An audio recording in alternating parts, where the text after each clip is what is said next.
கிறிஸ்து இயேசுவுக்குள் அன்பாய் அழைக்கப்பட்ட அன்புக்குரிய சகோதர சகோதரிகளே, முதலாவது அனைவருக்கும் ஆண்டவராய் இயேசு கிறிஸ்துவுடைய நாமத்தினாலே அன்பின் வாழ்த்துக்கள். இப்போ அடுத்தது நம்ம பார்க்க வேண்டியது டிஸ்பென்சேஷனல் ஸ்டடி, அதாவது காலங்களை மையமாக வைத்து படிக்கிறது. ஆண்டவர் இயேசு கிறிஸ்து நிறைய தீர்க்க தரிசன பாஷையில் பேசியிருக்கார், அதை குறித்து வாசிக்கிறது. அடுத்து கடைசியாக பார்த்தீங்கன்னா டைப் அண்ட் ஆன்டி டைப், நிழலும் பொருளும். இப்போ நம்ம இந்த ஒரு வகுப்பில் நம்ம என்ன பார்க்க போகிறோம், பழைய ஏற்பாட்டு காலத்துக்கும் புதிய ஏற்பாட்டில் இருக்கக்கூடிய நிறைய நிழல் பொருளை குறித்து நம்ம இன்றைய தினத்தில் நம்ம பார்க்க போகிறோம். அன்புக்குரிய சகோதரர்களே, இது ஏன் இந்த சப்ஜெக்டை பார்க்கணும் அப்படின்னா, இன்றைக்கி நிறைய பேர் அன்புக்குரிய சகோதர சகோதரர்களே, கிறிஸ்தவர்களாகி நம்ம அதிகமாக எதைத்தான் படிக்கிறோம் தெரியுங்களா, புதிய ஏற்பாடு மட்டும்தான் படிப்போம். பழைய ஏற்பாட்டில் மீறி போனால் சங்கீதம், நீதிமொழிகள் இதான் படிப்போம். அப்புறம் சண்டே கிளாஸ்லாம் சொல்லிக் கொடுக்கும்போது சில சரித்திரங்கள், மோசேனுடைய சரித்திரம், யோசேப்பினுடைய சரித்திரம், அப்புறம் ஆதாம், இந்த மாதிரி சிலதெல்லாம் அப்படியே தொட்டுட்டு போயிடும், அவ்வளோதான். அதுக்கப்புறம் பார்த்தீங்கன்னா நிறைய சரித்திரங்கள்னு அதிகமாக பழைய ஏற்பாட்டு காலத்தில் இருக்கிறதுனால அநேகம் பேருக்கு இதை அதிக வாசிக்கிறதுல ஒரு இன்ட்ரெஸ்ட் இருக்காது. ஏன் அப்படின்னா, புதிய ஏற்பாட்டில் ஆண்டவர் இயேசு கிறிஸ்துடைய வசனங்கள், அவருடைய அற்புதம், அவருடைய போதகங்கள், அதை குறித்து படித்தாலே போதும் அப்படிங்கிற ஒரு சூழ்நிலை தான். ஆனால் ஆக்சுவலாக நமக்கு பைபிள் அப்படின்னு சொல்லப்பட்டது புதிய ஏற்பாடு மட்டுமல்ல இல்லையா, பழைய ஏற்பாடு சேர்ந்து தானே பைபிள், டோட்டலாக 66 புஸ்தகம். இப்போது இதை ரெண்டையும் நம்ம படிக்கணுமா, இல்லை புதிய ஏற்பாடு மட்டும் படித்தா போதுமா அப்படிங்கிற ஒரு சூழ்நிலைக்குள்ளே வரும்போது அதற்கு நமக்கு தேவன் ஒரு வசனத்தில் கைட் பண்ணுறார் பாருங்க. வாசிக்கலாம். ரோமர் 15ஆம் அதிகாரம் 4ஆம் வசனம். தேவ வசனத்தினால் உண்டாகும் பொறுமையினாலும் ஆறுதலினாலும் நாம் நம்பிக்கை உள்ளவர்களாகும் படிக்கு முன்பு எழுதியிருக்கிறவைகள் எல்லாம் நமக்கு போதனையாக எழுதியிருக்கிறது. முன்னாடி எழுதியிருக்கிற எல்லாமே நமக்கு போதனையாக தான் எழுதியிருக்காங்க. அப்போ பழைய ஏற்பாடு காலத்தில் எழுதியிருக்கிற எல்லாமே ஏதோ ஒரு வகையில் நமக்கு போதனையாக இருக்கும். அது எப்படிங்கிறத தான் இப்போ நம்ம பார்க்க போகிறோம். அது மட்டும் இல்லை அன்புக்குரிய சகோதர சகோதரர்களே, 1 கொரிந்தியர் 10ஆம் அதிகாரத்தில் 1ஆம் வசனத்திலிருந்து நீங்கள் குறிச்சுக்கிறதா குறிச்சுங்க, 11ஆம் வசனம் வரைக்கும் அப்படியே படிக்கலாம். படிக்கும்போது கவனிச்சு பார்த்தீங்கன்னா, இஸ்ரேல் ஜனங்கள் எகிப்திலிருந்து வனாந்தரத்தின் வழியாக கானான் தேசத்துக்கு மோசே வழிநடத்தி கொண்டு வந்த சரித்திரத்தை மிக சுருக்கமாக அப்போஸ்தலனாகிய பவுல் பேசுவார். பேசிட்டு அவங்க செய்த தவறு நம்ம செஞ்சிடக்கூடாதுன்னு சொல்லுவார். அப்படின்னா சொல்லிட்டு 11ஆம் வசனம் பாருங்க, எப்படி சொல்றாரு பாருங்க. இவைகளெல்லாம் திருஷ்டாந்தங்களாக அவர்களுக்கு சம்பவித்தது, உலகத்தின் முடிவு காலத்தில் உள்ள நமக்கு எச்சரிப்பு உண்டாகும்படி எழுதப்பட்டும் இருக்கிறது. எவ்வளவு கிளியரா சொல்றாரு பாருங்க. இவைகள் எல்லாம் அவங்களுக்கு திருஷ்டாந்தம், அதாவது ஒரு முன்னடையாளங்களா நடந்துச்சான், ஒரு டைப். சரியா? இப்போ உலகத்தின் முடிவு காலத்தில் நமக்கு இது மிக எச்சரிப்பு கொடுக்குது. அப்படின்னா நம்ம இதை படிக்கணுமா இல்லையா? இப்போ இஸ்ரேல் ஜனங்கள் அவர்கள் செய்த தவறை நீங்கள் செய்யாதீங்கன்னு ஒரு வசனம் இருக்குதுக்கு முன்னாடியே. அப்போது அவங்க என்ன தவறு செய்தாங்கன்னு தெரிஞ்சால் தான் அதை நம்ம செய்யாமல் இருக்க முடியும். அப்போ அதுக்காக நம்ம என்ன செய்யணும்? யாத்திராகமம் படிக்கணும். படித்தா தான் அவங்க என்ன தவறு செஞ்சாங்க, அந்த தவறு எந்த மாதிரி தேவனுக்கு பிரியம் இல்லாத இருந்தது அப்படிங்கிறது தெரிஞ்சிருச்சுன்னா, அந்த சந்தர்ப்பம் நமக்கு கிடைக்கும் போது இந்த வசனங்கள் நம்மளை என்ன செய்யணும்? அலர்ட் பண்ணும், நம்மளுக்கு எச்சரிப்பு கொடுக்கும். அடடே, இது நம்ம செஞ்சிடக்கூடாது இல்லையா? அந்த மாதிரி தான் நமக்கு வேதம் டிசைன் பண்ணியிருக்கு. அப்படின்னா நமக்கு பழைய ஏற்பாடு புதிய ஏற்பாடு நம்ம படிக்கணுமா? படிக்கணும். இதற்கு ஆதாரமாக தேவனே தன்னுடைய வசனத்தின் மூலம் நமக்கு கைட் பண்ணார் பாருங்க. வாசிக்கலாம். ஏசாயா 8ஆம் அதிகாரம் 20ஆம் வசனத்தில் கொஞ்சம் கவனிங்க. வேதத்தையும் சாட்சி ஆகமத்தையும் கவனிக்க வேண்டும், இந்த வார்த்தையின்படி சொல்லாவிட்டால் அவர்களுக்கு விடியற் காலத்து வெளிச்சம் இல்லை. சொல்றார் பாருங்க, வேதத்தையும் சாட்சி ஆகமத்தையும் கவனிக்க வேண்டும், ரெண்டையும் கவனிக்கணுங்கிறார். இந்த வார்த்தைகளின்படி, அதாவது வேதத்தின்படியும் சாட்சியாகமத்தின்படியும் ஒருத்தர் சொல்லலைன்னா அவனுக்கு விடியற் காலத்து வெளிச்சம் இல்லை. வெளிச்சம்னாலே சத்தியம், அவங்களுக்கு தேவனுடைய ராஜ்யத்தின் சத்தியங்களே போய் சேராதுன்ட்டார். அப்போ நம்ம என்ன கண்டுபிடிக்கணும்? வேதம் என்றால் என்ன, சாட்சியாகமம்னா என்ன கண்டுபிடிக்கணுமா இல்லையா? இப்போ நம்ம கண்டுபிடிக்க வேண்டியது வேதம்னா என்ன. வேதம்னா தான் நமக்கு தெரியுமே, பைபிள் பாருங்க, இதுதானே வேதம்னு சொல்கிறோம், இதுதான் வேதம். Okay, Bible. அப்படின்னா சாட்சியாகமம்னா என்ன? தனியாக ஏதோ ஒரு புஸ்தகம் இருக்கா? இதுதான் இப்போ கன்ஃபியூஸ். அப்போ சாட்சியாகமம்னா என்னன்னு தெரியணும்னா முதல் வேதம்னா என்னங்கிறதுக்கு இன்னும் தெளிவான விளக்கம் வேணும். நம்முடைய ஆண்டவர்கிட்ட தான் போய் கேட்கணும். அவர் தான் எல்லாத்தையும் நமக்கு வெளிப்படுத்துகிறவர்.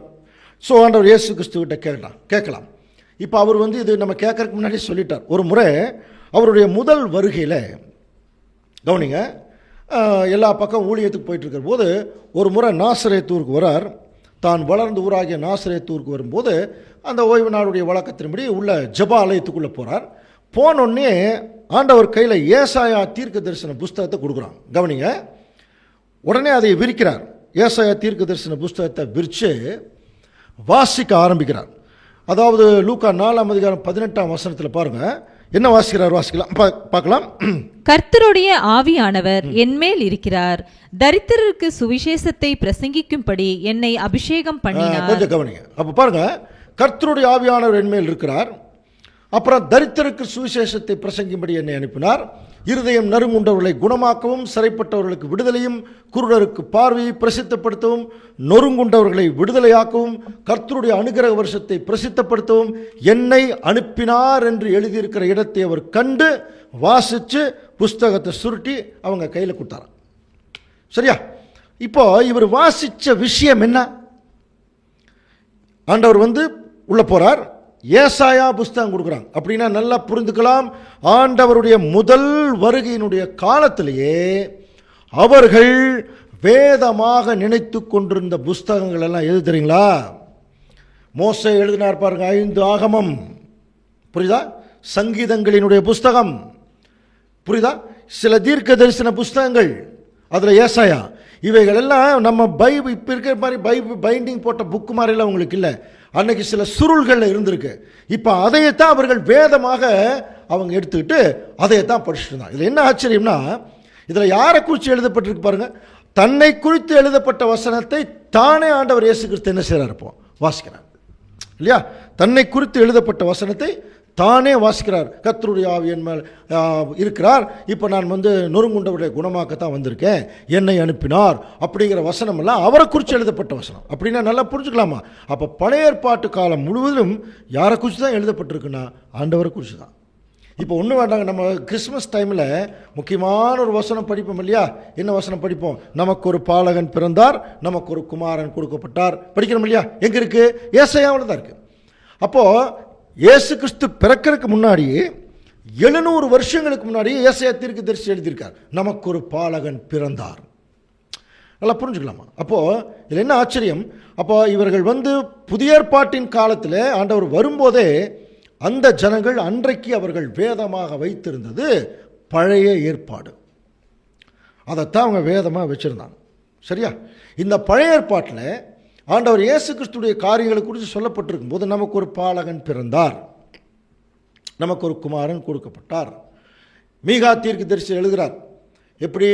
பெத்லகேமே, நீ 1000 கொள்ளுக்குள்ளே சிறிதாக இருந்தாலும் இஸ்ரேலை ஆளப்போகிற இன்னொருத்தில் தான் பிறக்க போகிறார். அப்போது அதுக்கு பிறகு இதை சொல்லி ரொம்ப நாள் கழிச்சு தான் ஆண்டவர் இயேசு கிறிஸ்து பிறக்கிறார். அப்படி பிறந்ததுக்கப்புறம் ஆண்டவர் இயேசு கிறிஸ்து இந்த ஊரில் தான் பிறப்பாருங்கிற விஷயம் ஒரு சில பேருக்கு தெரிஞ்சிருக்கு. அவருடைய சீசனே ஒரு முறை கேட்டார், எல்லாம் படிச்சிருக்கோம் இல்லையா? இந்த மாதிரி அவர் நாசரேத்தூர்லேருந்து வந்திருக்காருன்னு சொல்லும்போது இவர்களுக்கு சொல்லிக் கொடுக்கப்பட்டது என்ன? பெத்லகேமில் தான் பிறப்பார். அப்போ ஒருத்தர் என்ன கேட்டார்? நாசரேத்தூர்லேருந்து நன்மை வருமோ அப்படின்னு கேட்டார். ஏன்னா இவங்க கேள்விப்பட்டது பெத்லகேமில் இருந்து வரப்போகிறார். அப்போ பாருங்க, அவங்க அந்த பழைய ஏற்பாட்டு கால தீர்க்க தரிசனங்களில் எவ்வளோ ஷார்ப்பாக இருந்திருக்காங்க பாருங்க. அதே மாதிரி ஒரு மறுரூபம் ஆயிட்டு வரும்போது மறுரூப மலையில் மோசேயும் எலியாவும் கிறிஸ்துவா இருக்கிற மாதிரி பார்க்குறாரு பேதுரு. அப்புறம் கீழே வரும்போது சீசர்கள் சொல்கிறாங்க, எலியா வருவார்னுலாம் சொன்னாங்களே, அதை பற்றி சொல்லுங்கள் அப்படிங்கிற போது எலியா எல்லாவற்றையும் சீர்படுத்துவது மெய்தான் சொல்கிறார். அப்போது பழைய ஏற்பாட்டு காலத்தில் சொன்ன சில தீர்க்க தரிசனங்கள் இவர்கள் ரொம்ப அப்சர்வ் பண்ணி வச்சுருந்துருக்காங்க. காரணம் என்ன? அவர்களுக்கு பழைய ஏற்பாடு தாங்க வேதம். அந்த வேதத்தில் ஆண்டவர் இயேசு கிறிஸ்துவை பற்றி தான் எழுதியிருக்கு. இதில் என்ன ஆச்சரியம்னா, இந்த எழுதியிருக்கிற தீர்க்க தரிசனங்கள் எல்லாம் ஆண்டவர் இயேசு கிறிஸ்து இங்கே பிறந்த உடனே எல்லாருக்கும் முன்னாடி ஒரு விட்னஸ், ஒரு சாட்சியாக போச்சு அவருடைய வாழ்க்கை, அவருடைய பேச்சு, அவருடைய தீர்க்க தரிசனம் எல்லாமே. அதை கண்கூட பார்த்தாங்க அவருடைய சீஷர்கள். பார்த்து என்ன எழுதுனாங்க தெரியுங்களா? நாங்கள்லாம் கட்டுக்கதைகளை நம்பி நாங்கள் வரல, அவருடைய மகத்துவத்தை கண்ணார கண்டோம். பேதுரு தன்னுடைய நிருபத்தில் ரெக்கார்ட் பண்ணுறார், அவருடைய மகத்துவத்தை கண்ணார கண்டோம் என்று சொல்லி சாட்சியாக எழுதின புஸ்தகங்கள் தாங்க சாட்சியாகமம். புரிஞ்சுதா இல்லையா? புரியுதா? இந்த சாட்சியாகமங்கிறது வேற ஒன்றும் இல்லை. இயேசு கிறிஸ்துவை பற்றி பழைய ஏற்பாட்டில் சொன்னதெல்லாம் நிறைவேறும் போது அதை கண்ணார கண்டு சாட்சியாக எழுதினாங்க பாருங்க சீஷர்கள். அதுக்கு பேர் தாங்க சாட்சியாகமம். அப்போ சாட்சியாகமம்னா புரியுதா? சாட்சியாகமம் வேற ஒன்றும் இல்லை, புதிய ஏற்பாடு. புரியுதா? அப்போ வேதம் என்பது பழைய ஏற்பாடு, சாட்சியாகமம் என்பது புதிய ஏற்பாடு. புரியுதா? இதைத்தான் சொல்றார், வேதத்தையும் சாட்சியாகமத்தையும் கவனிக்க வேண்டும். அப்போ அந்த சாட்சியாகமத்தை எழுதினது யாரு? சீசர்கள். சீசர்கள் தான் எழுதுவார்கள் அப்படின்னு சொல்லி இதே ஏசாயா எழுதியிருக்கார் பாருங்க. ஏசாயா 8:16. சாட்சி ஆகமத்தை கட்டி என் சீஷர்களுக்குள்ளே வேதத்தை முத்திரையிடு என்றார். சாட்சி ஆகமத்தை கட்டி என் சீஷருக்குள்ளே வேதத்தை முத்திரையிடுனார். சீல் பண்ணிட்டார். அதுக்கப்புறம் வேற யாரும் எழுதக்கூடாது, அதனாலதான் சீல் பண்ண சொன்னார். அப்ப பாருங்க, இந்த சாட்சி ஆகமத்தையே சீஷர்கள் தான் எழுதுவாங்கன்னு சொல்லி ஏசாயா ஏற்கனவே எழுதியிருக்காரு. இது எல்லாமே ஆல்ரெடி முடிவு பண்ண விஷயம். சரியா? ஓகே. இப்ப ஏசாயா 8:20 என்ன சொல்லுது? வேதத்தையும் சாட்சியாகமத்தையும் கவனிக்க வேண்டும். இந்த வார்த்தைகளின்படி சொல்லாதவனுக்கு விடியற் காலத்தில் வெளிச்சம் இல்லை. அப்ப வேதம் என்றால் பழைய ஏற்பாடு, சாட்சியாகமம் என்றால் புதிய ஏற்பாடு. இது ரெண்டின்படி சொல்றவனுக்கு தான் வெளிச்சம். அப்ப நம்ம என்ன பண்ணணும்? ரெண்டையும் தான் படிக்கணும் இல்லையா? ஏன் படிக்கணும்? இப்ப நம்ம 6வது மெத்தட் பார்த்தோம் இல்லையா? வேதத்தில் இருக்கிற விஷயங்கள் பழைய ஏற்பாடு என்ன தெரியுங்களா? ஒரு பில்டிங்க்கு அஸ்திவாரம் மாதிரி, புதிய ஏற்பாடு அந்த பில்டிங் மாதிரி. இப்ப நீங்க சொல்லுங்க, எது முக்கியம்? எது முக்கியம்? அஸ்திவாரம் முக்கியமா, பில்டிங் முக்கியமா? அஸ்திவாரம் தான் முக்கியம்னு சொன்னோம்னா அப்ப பில்டிங் தேவையில்லையா?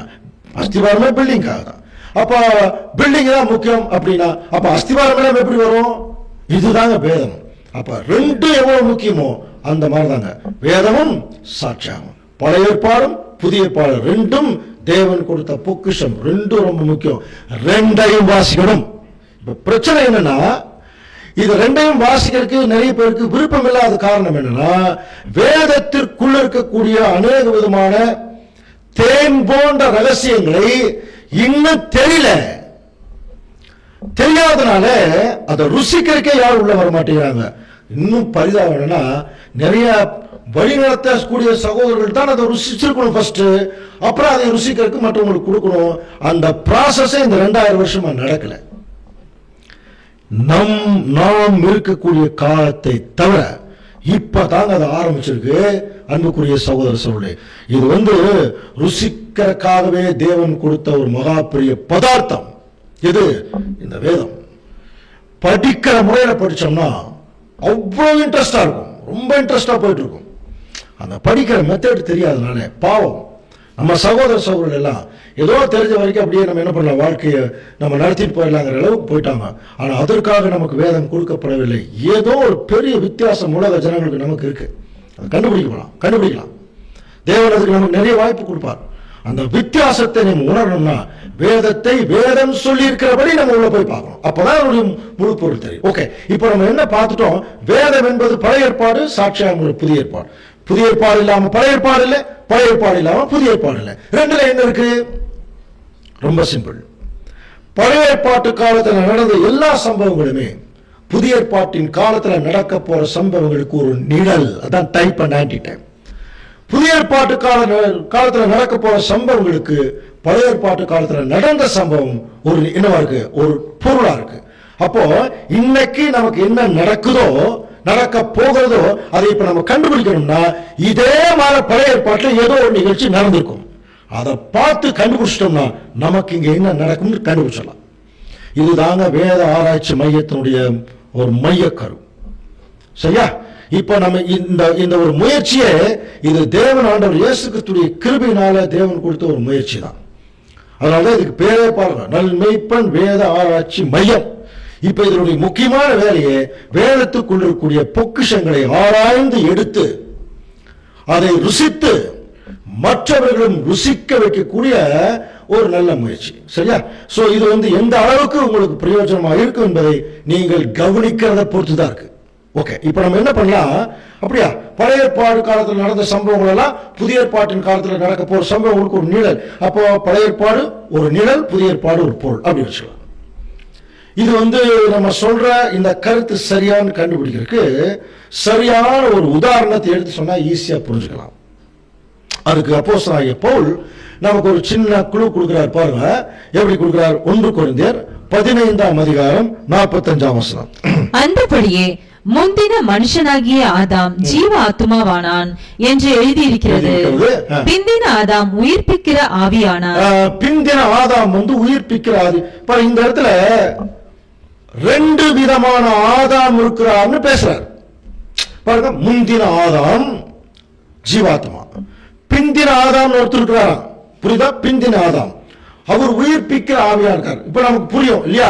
முந்தின ஆதாம்ங்கிறது ஆதாம், பிந்தின ஆதாம்ங்கிறது இயேசு கிறிஸ்து. அப்போ வேதத்தினுடைய தீர்க்க தரிசனங்களை ரெண்டு ஆதாம் இருக்கிறாங்க இல்லையா? ஒன்னு முந்தின ஆதாம், இன்னொன்னு பிந்தின ஆதாம். புரியுதா இல்லையா? சரி, அப்போ முந்தின ஆதாம் அவர் தான் எல்லாவற்றிற்கும் தகப்பனா இருக்கார். அவர் எதுக்கு தகப்பனாயிட்டார் தெரியுங்களா? பாவம் செஞ்சதுனால மரணத்துக்கு தகப்பனாயிட்டார். ஆனா இயேசு கிறிஸ்து என்கிற பிந்தின ஆதாம் பரிசுத்தமா இந்த பூமியில தன்னை முழுசும் இந்த பாவத்திற்கு ஜீவபலியா கொடுத்ததுனால அவர் என்ன ஆயிட்டார் தெரியுங்களா? அவர் உயிர்ப்பிக்கிற ஒரு ஆவி ஆயிட்டார். அவர் பிந்தின ஆதாம். சரி, இந்த நிழல் நல்லா கவனிங்க. அப்போ முந்தின ஆதாம்னாலே அந்த ஆதாமுக்கு ஒரு மனைவி இருந்தாங்க இல்லையா? ஏவாள். அவங்க யாரு? ஆதாமுடைய மனைவி. முந்தின ஏவாள். இவங்க ரெண்டு பேரும் என்ன பண்ணாங்க?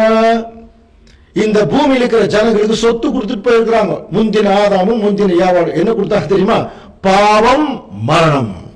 ஆனா அதே சமயத்தில் அன்புக்குரிய சகோதரர்களே, பிந்தின ஆதாம் உலகத்துக்கே ஜீவன் கொடுக்க போறார். அப்படின்னா இந்த பிந்தின ஆதாமுக்கு கூட ஒரு பிந்தின ஏவாள் இருக்கணுமா இல்லையா? இதுதாங்க நிழல்.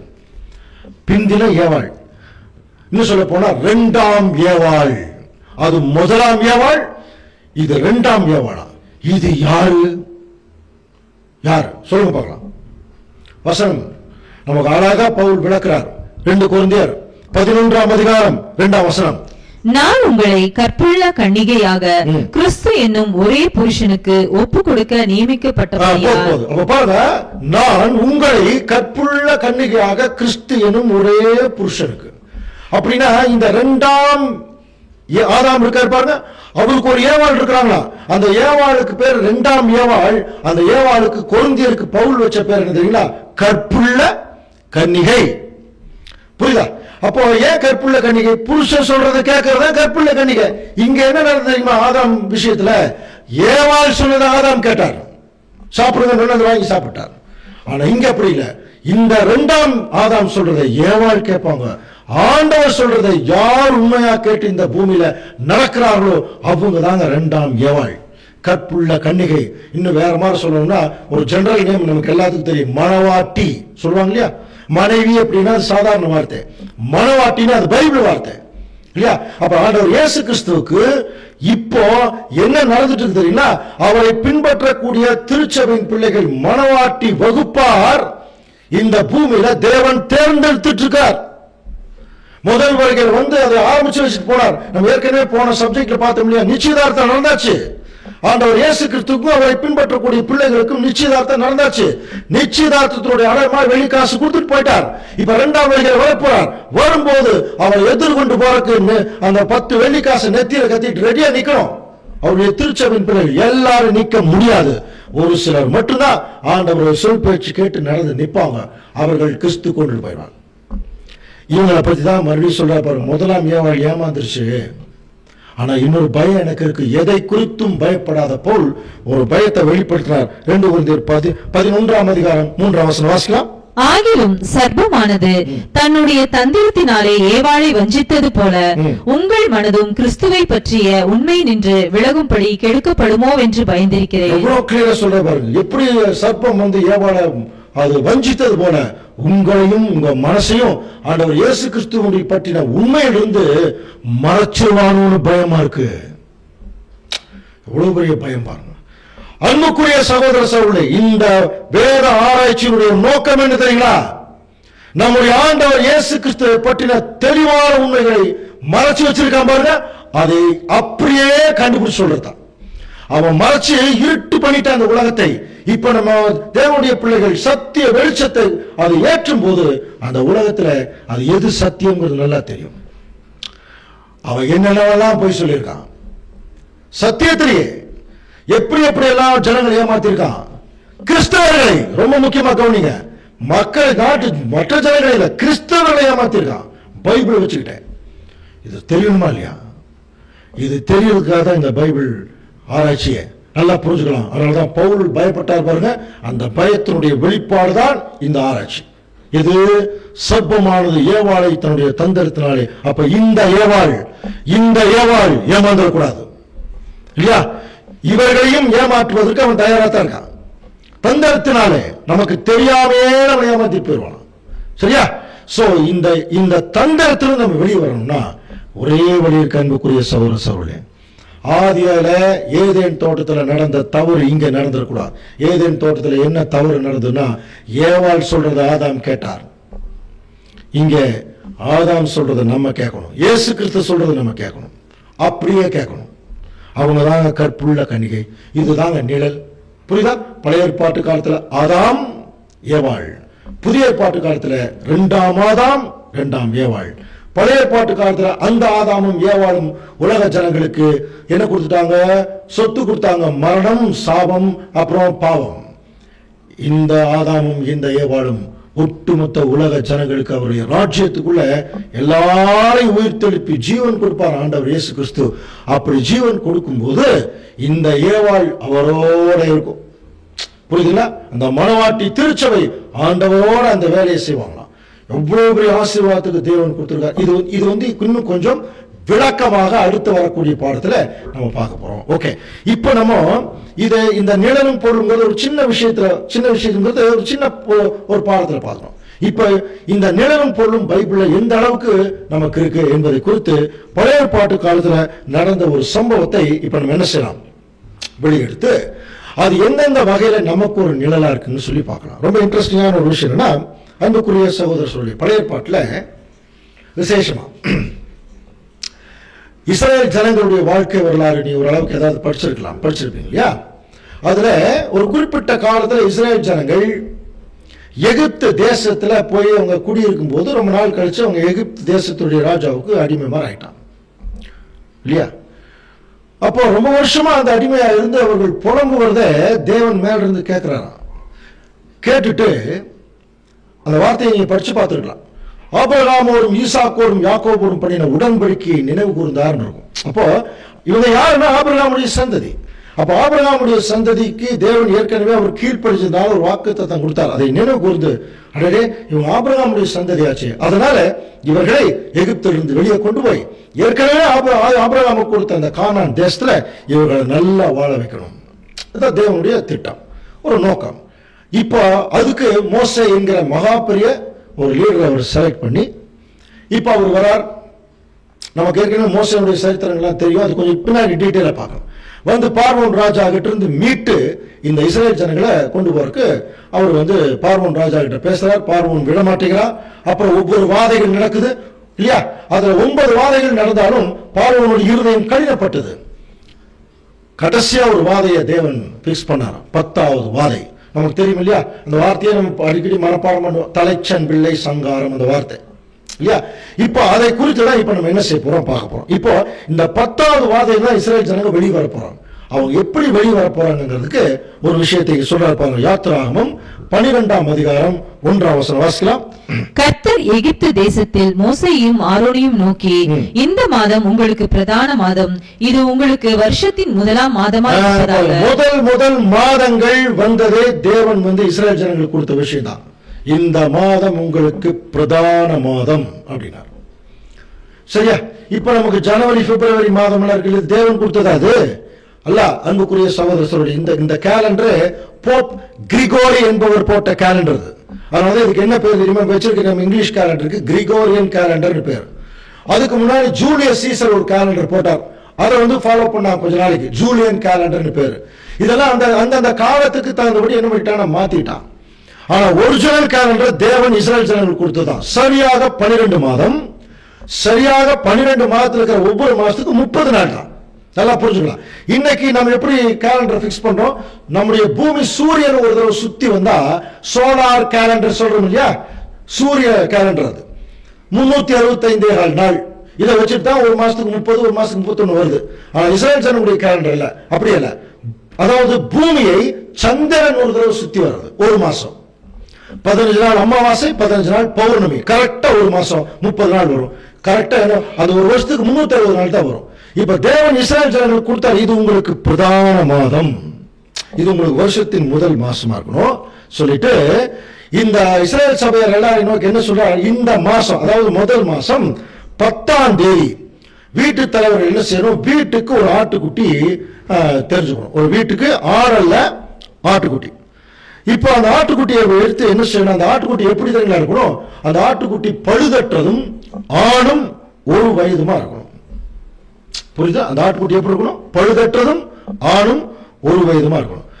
பாருங்க, இந்த மாதிரி ஒரு ஆட்டுக்குட்டி சொல்றார், பெரிய கிடாயை சொல்லல, ஆட்டுக்குட்டி சொல்றார்.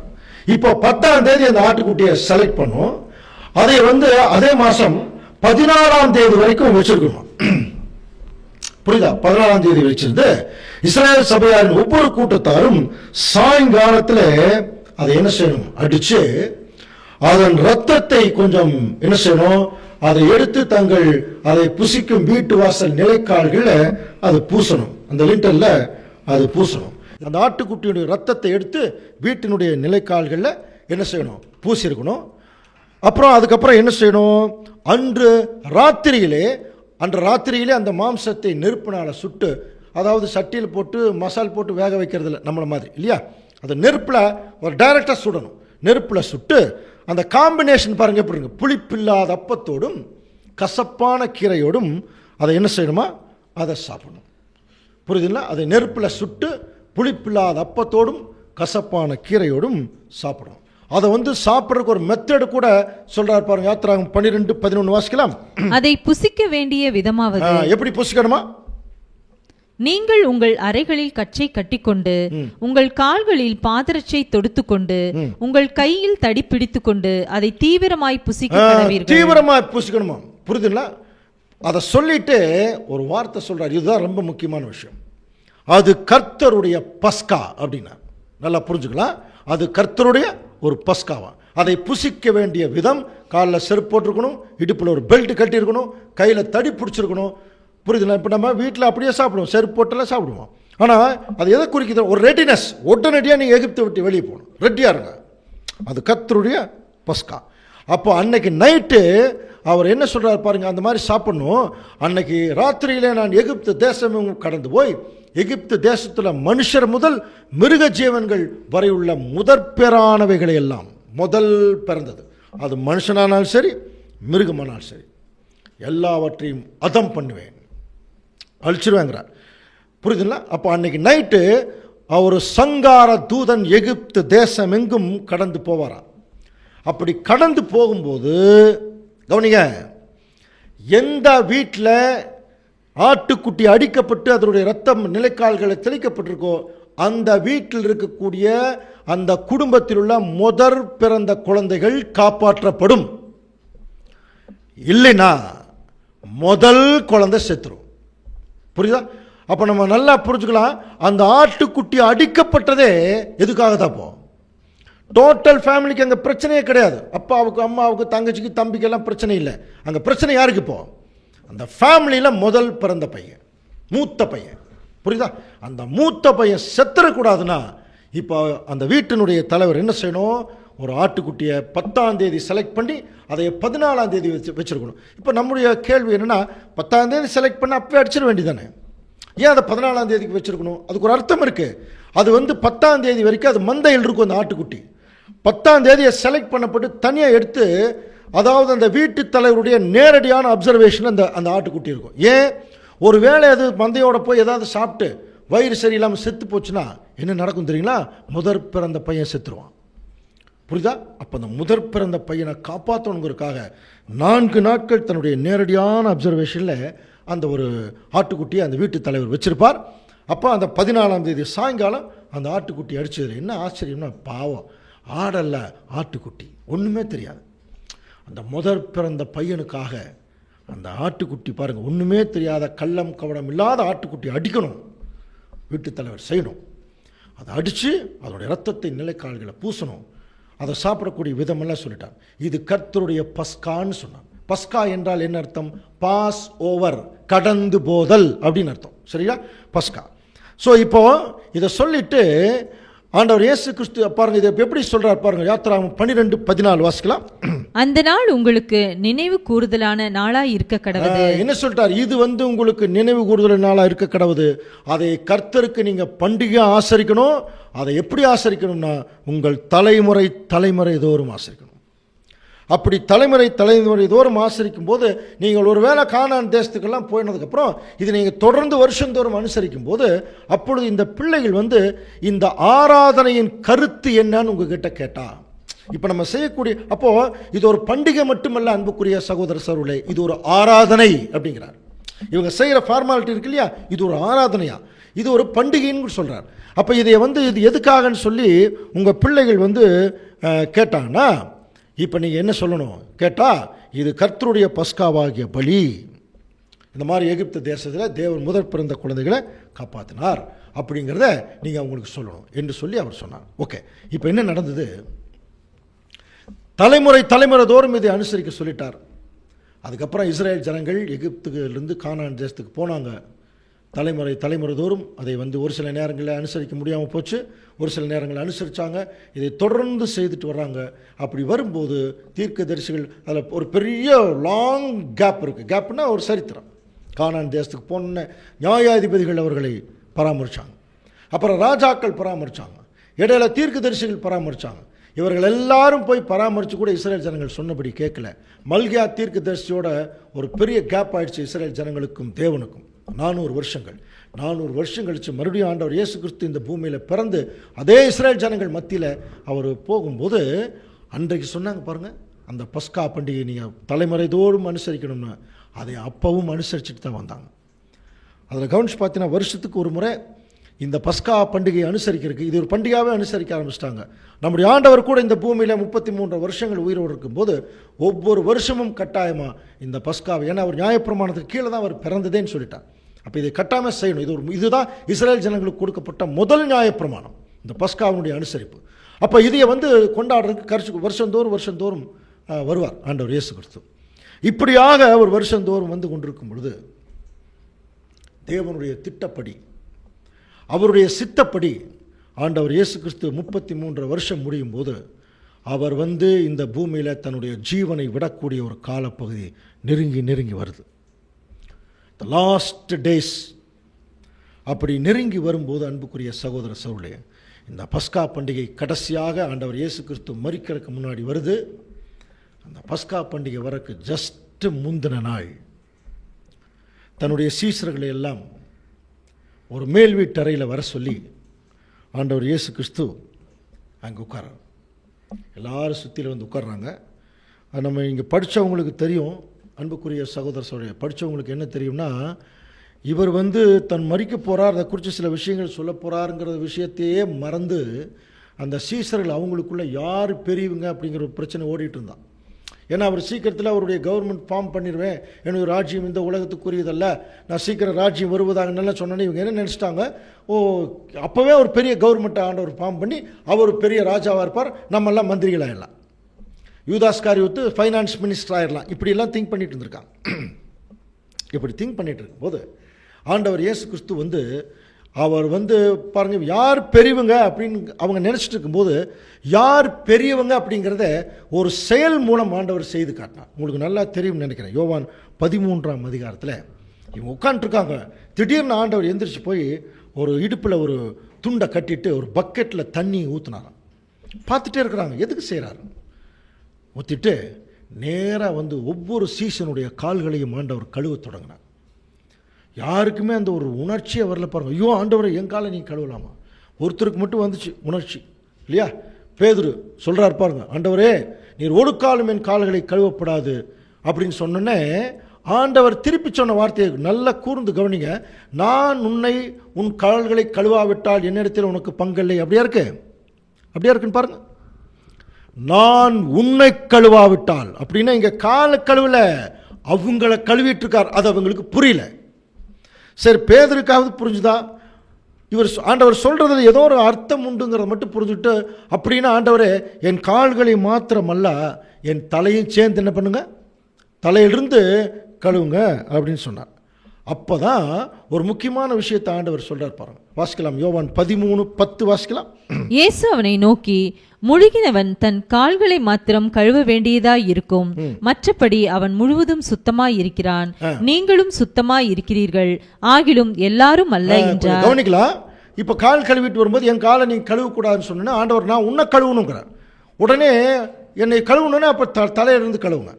இப்போ அவங்களுக்கு இது இப்போ ஆண்டவர் சொன்னது அவங்க புரிஞ்சுக்கிட்டாங்களோ இல்லையா, நம்ம புரிஞ்சுக்கணும். என்ன சொல்கிறார்? முழுகினவன் காலை மாத்திரம் கழுவுனா போதும். புரியுதா? மற்றபடி அவன் சுத்தமாக தான் இருக்கான். நீங்களும் சுத்தமாக தான் இருக்கீங்க. 12 பேர்த்து பார்த்து சொல்கிறார், நீங்களும் சுத்தமாக தான் இருக்கீங்க, ஆனால் எல்லாரும் இல்லை அப்படின்னாரு. புரியுதுங்களா? நீங்கள்லாம் சுத்தமாக தான் இருக்கீங்க, ஆனால் எல்லாரும் இல்லை. இது எந்த அதிகாரம்? யோவான் 13ஆம் அதிகாரம். கவனிங்க. அடுத்தது யோவான் 14ஆம் அதிகாரம். கவனிச்சு பார்த்தீங்கன்னா ஆண்டவர் தான் மேலே போகிறதுனால ஆறுதலான வார்த்தைகளை அவங்களுக்கு பேசுகிறார். என்ன பேசுகிறார்? நான் என் பிதாவின் வீட்டில் அநேக வாசஸ்தலம் இருக்குது, நான் போயிட்டு வந்து உங்களை கூட்டிகிட்டு போகிறேன், அது வரைக்கும் நீங்கள் பயப்படவே வேண்டாம், நான் உங்களுக்கு பரிசுத்த ஆவியாகிய தேற்றரவாளனை உங்களுக்கு அனுப்புகிறேன் அப்படின்லாம் சொல்கிறார் பாருங்க. இது 14ஆம் வசனம், 14ஆம் அதிகாரம். அப்படியே 15ஆம் அதிகாரம் கண்டினியூ ஆகும்போது பாருங்கள் என்ன சொல்கிறார்? நான் மெய்யான திராட்சை செடி, நீங்கள் எல்லாரும், அதாவது என் பிதா திராட்சை தோட்டக்காரர். இப்போ பாருங்க 2ஆம் வசனம் ரொம்ப முக்கியமாக கவனிக்கலாம். என்ன சொல்றார்? வாசிக்கலாம் பாருங்க. என்னில் கனி கொடாதிருக்கிற கொடி எதுவோ அதை அவர் அறுத்து போடுகிறார். ரொம்ப கிளியரா சொல்லிட்டார். என்னில் கனி கொடாதிருக்கிற கொடியை அவர் அறுத்து போடுகிறார், கனி கொடுக்கிற கொடியை மேலும் கனிகள் தரும்படி சுத்தம் பண்றார். சுத்தம் பண்றதுன்னா புரியுது இல்லைங்களா? நம்ம ஊர்ல சொல்லுவாங்க கவாத்து வெட்டுறதுன்னு சொல்லுவாங்க. கவனிச்சிருக்கீங்களா? அதாவது ஒரு நல்ல மரம் வளர்ந்துட்டு இருக்கும், அதில் அந்த பூச்சி பிடிச்சது, நசல் பிடிச்சது, காஞ்சி போனதெல்லாம் அப்படியே கட் பண்ணுவாங்க இல்லையா? அதை கட் பண்ணி விட்டான்னா மேலும் அது நல்லா வளரும். கவாத்து வெட்டுறதுன்னு சொல்லுவாங்க.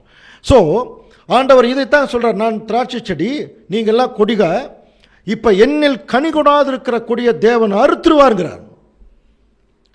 சொல்லிட்டு அடுத்த வசனமே பாருங்க, யோவான் 15:3, நான் உங்களுக்கு சொன்ன உபதேசத்தினாலே நீங்க இப்பவே சுத்தமானீங்க. 13ஆம் அதிகாரத்தில் என்ன சொல்றார்? 12 பேர் உட்காந்துருக்காங்க. முழுகிறவன் கால்களை மாத்திரம் கழுவினா போதும், மற்றபடி சுத்தமாக இருக்கான். நீங்களும் சுத்தமாக தான் இருக்கீங்க, ஆனால் எல்லாரும் இல்லைன்னு சொன்னவர் இப்போ 15ஆம் அதிகாரத்தில் சொல்கிறார், என்னில் கனி கூடாது இருக்கிற கொடி எதுவோ அதை அறுத்து போடுறாருன்னு சொல்லிட்டு, இப்போ நான் சொன்ன உபதேசத்தில் நீங்கள் இப்போவே சுத்தமானீங்க. அது எப்படி ஒரு அதிகாரத்துக்குள்ளே சுத்தமாயிருவாங்களா? 13ஆம் அதிகாரத்தில் எல்லாரும் சுத்தம் இல்லைன்னு சொன்னார். இப்போ 15ஆம் அதிகாரத்தில் சொல்கிறார், இப்போ நான் ஒரு விஷயம் சொன்னேன்ல, அந்த சொன்ன விஷயத்தில் நீங்கள் இப்போவே சுத்தமாயிட்டீங்கிற. கவனிக்கணும், இதுதான் வேத ஆராய்ச்சி. அன்புக்குரிய சகோதரர்களே, இது கிடையில என்னமோ நடந்திருக்குதுங்க. புரியுதா? 12 பேர் தான் இருக்கும்போது எல்லாரும் சுத்தம் இல்லைன்னு சொன்னவர் இப்போ 15ஆம் அதிகாரத்தில் இப்போ நான் சொன்ன உபதேசத்தில் இப்போவே சுத்தமாயிட்டீங்க. அப்படின்னா என்ன உபதேசம் சொன்னார்? என்னில் கணுகூடாது இருக்கிற கொடியை அவர் அறுத்து போடுகிறார் சொன்னார் இல்லையா? பாருங்க, இந்த படத்தை பார்த்தாலே உங்களுக்கு தெரியும். தெரியுதா? இயேசு கிறிஸ்துவோட உட்காந்துருக்காங்க, அதில் ஒரே ஒரு ஆள் மட்டும் எந்திரிச்சு வெளியே போகிறார் பாருங்க.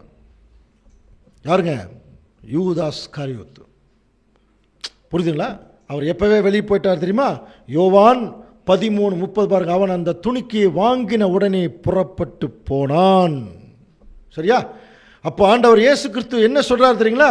என்னில் கனி கூடாது இருக்கிற கொடியை அவர் அறுத்து போடுகிறார். இவர் சொல்லிட்டு இருக்கும் போதே ஒரு கனி கூடாத கொடி எந்திரிச்சு என்ன ஆயிடுச்சு, போ வெளியே போயாச்சு. மிச்ச 11 பேரும் கனி கொடுக்கக்கூடிய கொடிகள். அதனால தான் சொன்னார், இப்போ நான் சொன்ன உபதேசத்தில் இப்போ 11 பேர் இருக்கிற போது சொல்றார், இப்போ நான் சொன்ன உபதேசத்தில் நீங்கள் இப்போவே சுத்தமாயிட்டீங்க. என்ன மாதிரி ஒரு இன்டெலிஜென்ட் பாருங்க. அன்புக்குரிய சகோதர சகோதரி, இதெல்லாம் பாருங்கள், இதையெல்லாம் இப்போ கண்டுபிடிக்கிறதுக்கு 2020 ஆச்சு. இன்னும் கொஞ்ச நாள் தான் இந்த உலகிற்கு போகுது, அதுக்கப்புறம் முடிய போகுது. இந்த காலத்துலையாவது நமக்கு தெரிஞ்சுதே இல்லையா? ஆண்டவர் எவ்வளோ மைன்யூட்டாக பேசுகிறார், ஊமைகளாக பேசுகிறார், புரியுதுன்னா டெக்னிக்கலாக பேசுகிறார். அது ரொம்ப முக்கியம். அந்த டெக்னாலஜி நமக்கு தெரிஞ்சுக்கிறதுக்கு தான் இந்த வேத ஆராய்ச்சி. அப்போ பாருங்கள், என்னில் கனி கூடாத கொடியை அறுத்து போடுறாருன்னு சொன்னே சொல்கிறதுக்கு முன்னாடியே வெளியே போயாச்சு. சொல்கிறார், இப்போ நான் சொன்ன வசனத்தில் உபதேசத்தில் நீங்கள் சுத்தமாயிட்டீங்க. ஏன்? ஒரு கனி கூடாத கொடி என்ன ஆயிடுச்சு, வெளியே போயிடுச்சு. அது இங்கிருந்தால் இருக்கிறதையும் சேர்ந்து கெடுத்து போடும். சரியா?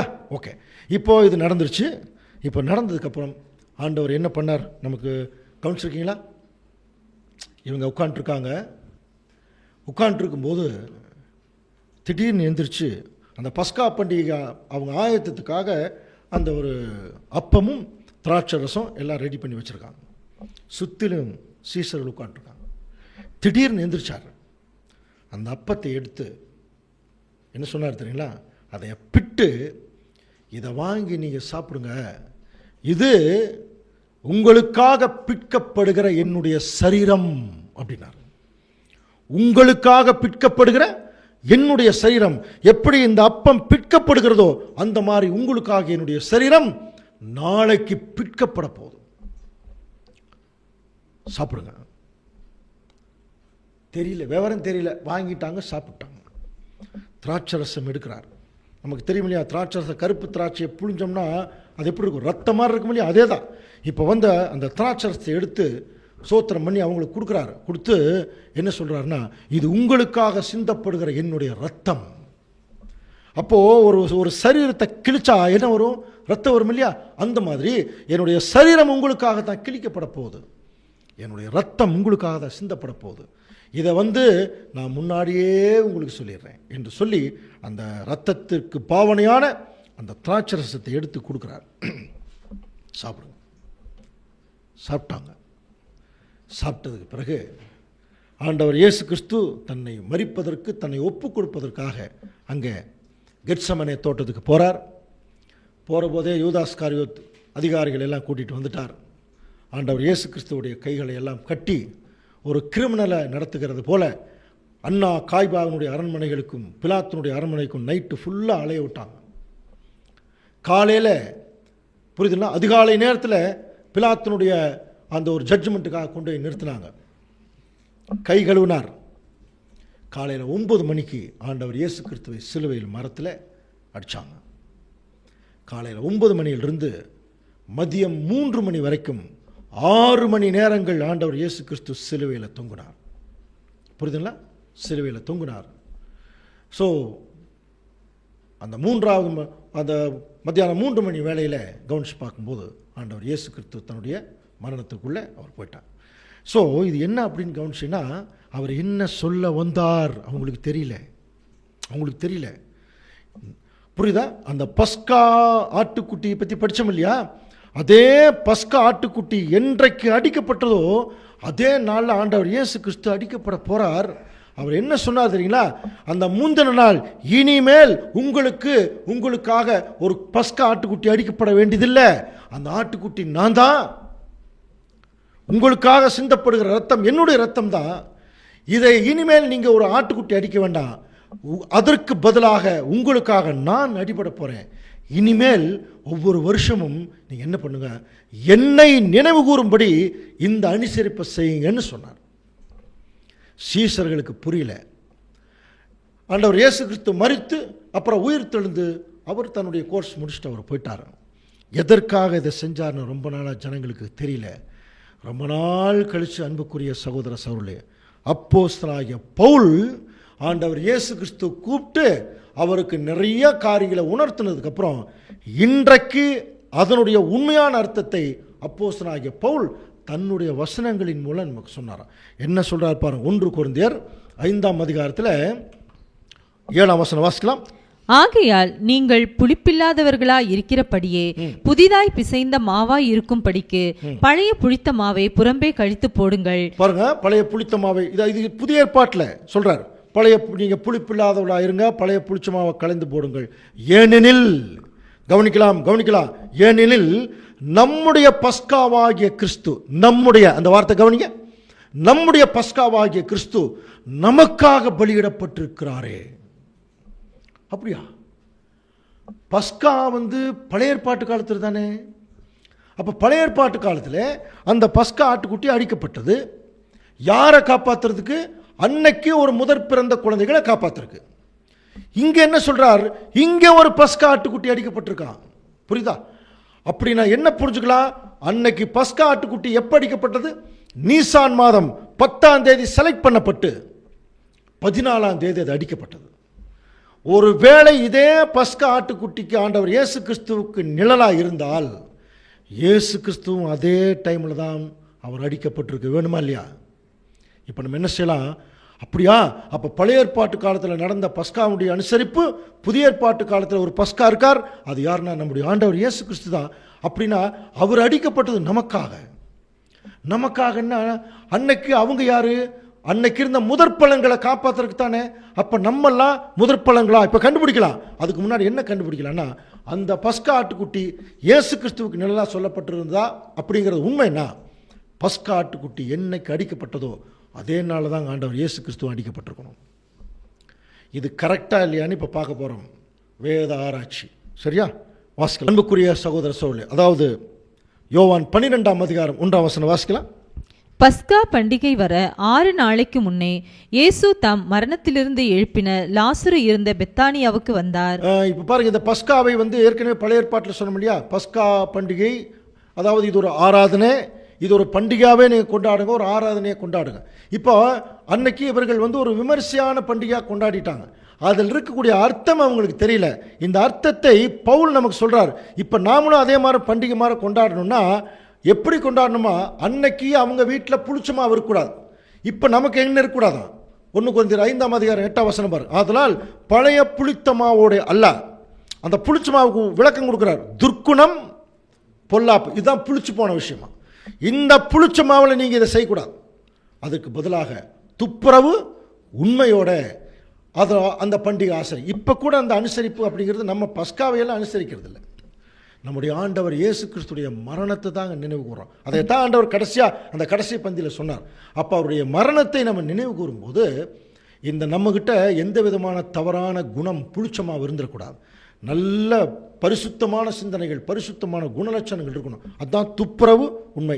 இதுதான் பண்டிகை மாதிரி நம்ம அனுசரிக்கணும். இப்போ பாருங்கள், இப்போ அந்த நிகழ்ச்சியை கவனிக்கும் போது பஸ்கா பண்டிகை வர 6 நாளைக்கு முன்னாடி இயேசு கிறிஸ்து லாசர் வீட்டுக்கு வரார். வந்ததுக்கப்புறம் அங்கே அவருக்கு நைட்டு டின்னர் பாருங்கள், 2ஆம் வசனம், அவருக்கு ராவிருந்து பண்ணினார்கள். இந்த இடத்துல தான் நமக்கு ஒரு முக்கியமான விஷயம் நடந்தது. அது பின்னாடி ஒரு சப்ஜெக்டாக பார்க்கலாம்.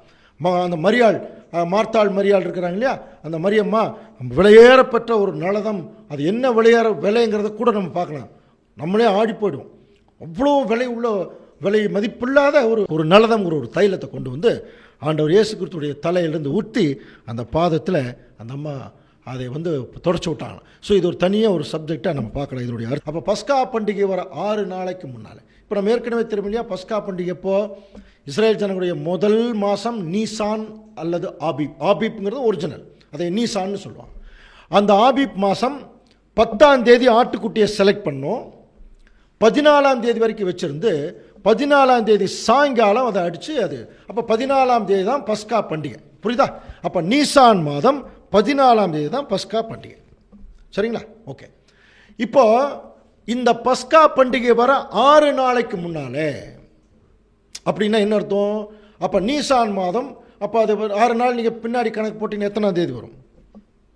8ஆம் தேதி வரும். சரியா? அப்போ 8ஆம் தேதி அந்த மரியம்மா வீட்டுக்கு வரார், லாசர் வீட்டுக்கு வரார்.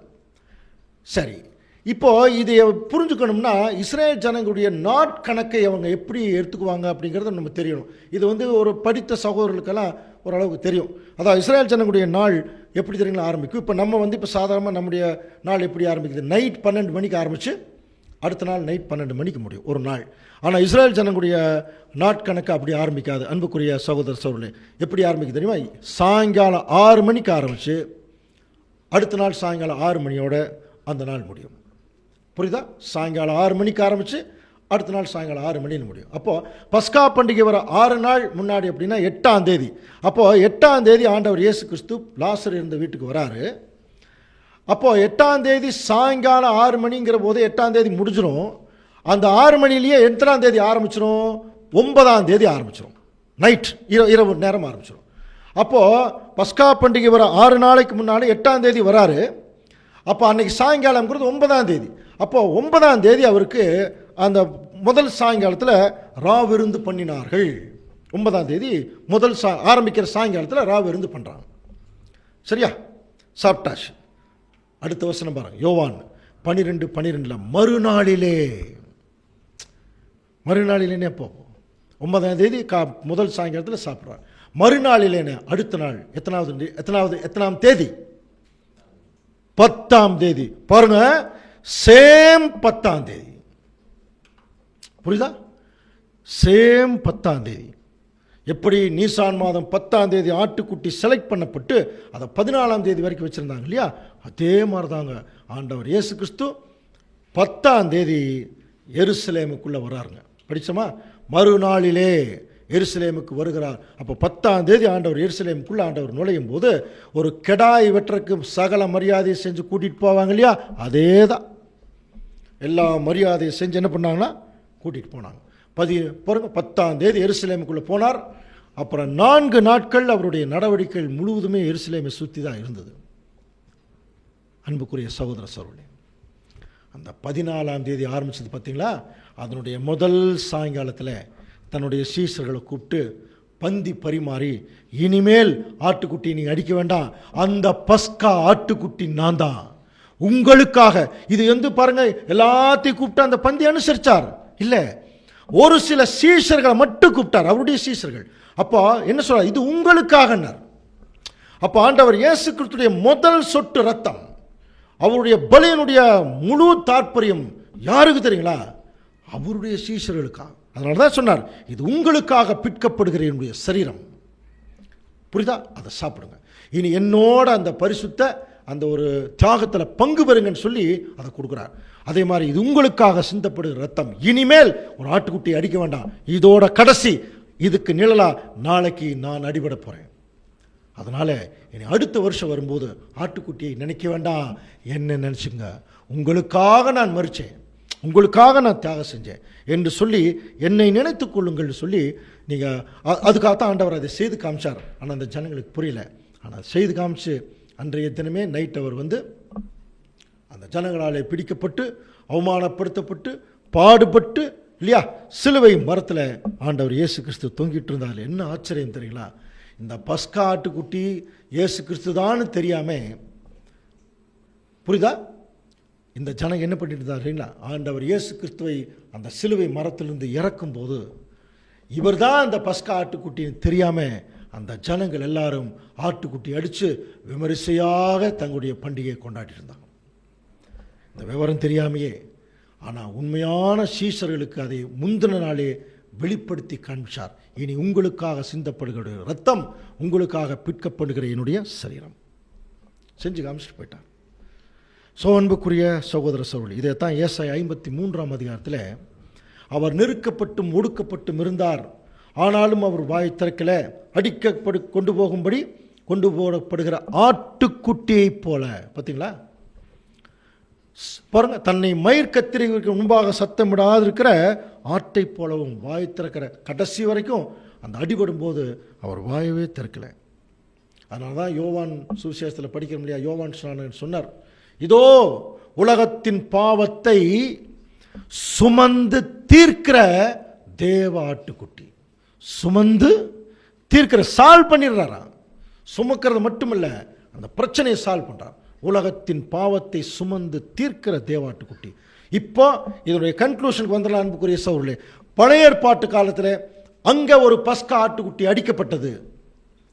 யாரை காப்பாற்றுறதுக்குன்னா, இஸ்ரேல் ஜனங்களுடைய டோட்டல் ஃபேமிலியை காப்பாற்றுறதுக்கல்ல, இஸ்ரேல் ஜனங்களுடைய ஒவ்வொரு வீட்டில் இருக்கக்கூடிய முதற் பிறந்த குழந்தைகளை, மூத்த பிள்ளைகளை காப்பாற்றுறதுக்கு தான் அன்னைக்கு பஸ்கா ஆட்டுக்குட்டி அடிக்கப்பட்டது.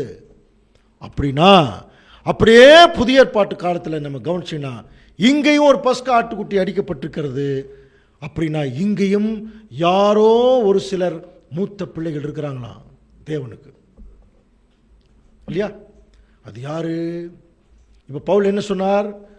நம்முடைய பஸ்காவாகிய கிறிஸ்து அப்புறம் நமக்காக பலியிடப்பட்டிருக்கிறாரே. அப்படின்னா இங்க கிறிஸ்து என்கிற பஸ்கா ஆட்டுக்குட்டி பலியிடப்பட்டது யாருக்காகனா நமக்காக. இப்ப கேள்வி என்ன தெரியுங்களா, அங்க மூத்த பசங்களை காப்பாத்துறதுக்கு தான் அங்க ஒரு பஸ்கா ஆட்டுக்குட்டி. அப்படின்னா இங்கேயும் இயேசு கிறிஸ்து தான் பஸ்கா ஆட்டுக்குட்டினா இங்கேயும் ஒரு மூத்த பசங்க இருக்கணும் இல்லையா? அது யாருன்னு சொன்னா அது நம்ம தாங்கிறார். அப்படின்னா தேவனுக்கு மூத்த பிள்ளைகளா ஒரு சில பிள்ளைகள் எப்படி இருப்பாங்களோ அதே மாதிரி நம்மளை தேவன் கூப்பிட்டுருக்காராம். அப்போ நம்மளாம் தேவனுக்கு மூத்த பிள்ளைகள். நம்ம பிறந்ததே 2000 தான் வந்திருக்கோம். அப்போ எந்த அடிப்படையில் மூத்த பிள்ளைகள் அது வேணும் இல்லையா?